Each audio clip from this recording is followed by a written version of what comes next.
السلام علیکم ورحمۃ اللہ وبرکاتہ۔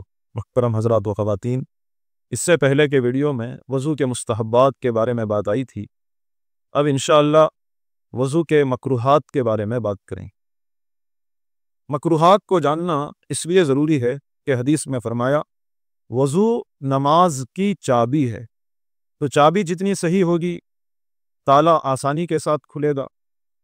تو جو لوگ یہ چاہتے ہیں کہ ہماری نماز اچھی ہو، ہمیں نماز میں دل لگے، نماز کے اندر اللہ کا دھیان ہمیں نصیب ہو، تو ان کے لیے چاہیے کہ وہ وضو کو بھی اچھی طرح کریں اور آداب کے ساتھ کریں، اور خاص کر وضو میں مکروہات سے بچیں۔ ان مکروہات کی وجہ سے وضو کا ثواب بھی کم ہو جاتا ہے، وضو کے اندر روحانیت بھی نکل جاتی ہے، وضو کی نورانیت ختم ہو جاتی ہے۔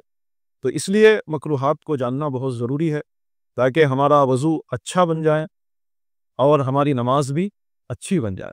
وضو کے مکروہات: نمبر 1، جب تک کوئی مجبوری نہ ہو وضو کو اپنے ہاتھ سے کریں، وضو کرنے میں کسی دوسرے سے مدد نہ لیں۔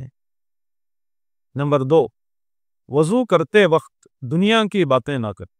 اگر کوئی بات ضروری ہو گئی، ضرور کرنا ہے تو کر سکتے ہیں، مگر ایسے ہی بعض لوگوں کی عادت پڑ جاتی ہے وضو کرتے وقت باتیں کرنا، تو وضو کے دوران دنیا کی باتیں کرنا یہ مکروہ ہے۔ نمبر 3، پانی چاہے جتنا بھی زیادہ ہو، چاہے ندی کے کنارے پر ہی وضو کر رہا ہو، تو اتنا ہی پانی خرچ کرے جتنی ضرورت ہے، ضرورت سے زیادہ پانی خرچ نہ کریں۔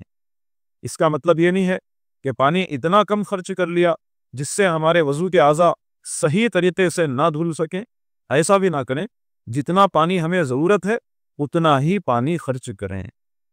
نمبر 4، کسی عضو کو 3 مرتبہ سے زیادہ نہ دھوئیں۔ ہاں، 3 مرتبہ دھونے کے باوجود بھی اگر کوئی جگہ سوکھی رہ گئی ہے تو پھر اسے دھونا ضروری ہے، مگر اس بات کا خیال رکھیں کہ ہمارا ہر عضو 3 مرتبہ میں ہی مکمل دھونے کی کوشش کریں۔ نمبر 5، چہرہ دھوتے وقت پانی اتنا زور سے نہ ماریں جس سے چھینٹیں اڑیں، تو اس کا خیال رکھیں۔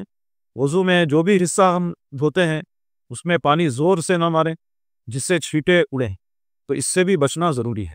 اس میں بہت سے حضرات یہ غلطی کرتے ہیں کہ نل پورا کھول دیتے ہیں جس سے پانی زور سے آتا ہے، جب وہ ہمارے ہاتھوں پر پڑتا ہے تو اس سے بازو والوں کو اس کے چھینٹے اڑتے ہیں، تو اس کا خیال رکھیں۔ پانی کو کم چھوڑیں، تو کم پانی چھوڑنے سے بھی ہمارا وضو ہو جاتا ہے، بس 1-2 منٹ کا اس میں وقت لگتا ہے۔ تو اس لیے وضو کرتے وقت، خاص کر دھوتے وقت، یہ خیال رکھیں کہ ہمارے دھونے سے بازو والوں کو تکلیف نہ ہو، ہمارے وضو کے چھینٹے بازو والوں کو نہ اڑیں، خود پر بھی نہ اڑیں، بازو والوں پر بھی نہ اڑیں، اس کا بھی خیال رکھیں۔ نمبر 6، سنت کے خلاف وضو نہ کریں۔ جیسا کہ پہلے بتایا گیا تھا، ترتیب سے وضو کرنا سنت ہے، تو اگر کوئی آدمی ترتیب کو بدل دیا تو پھر یہ مکروہ ہو جائے گا۔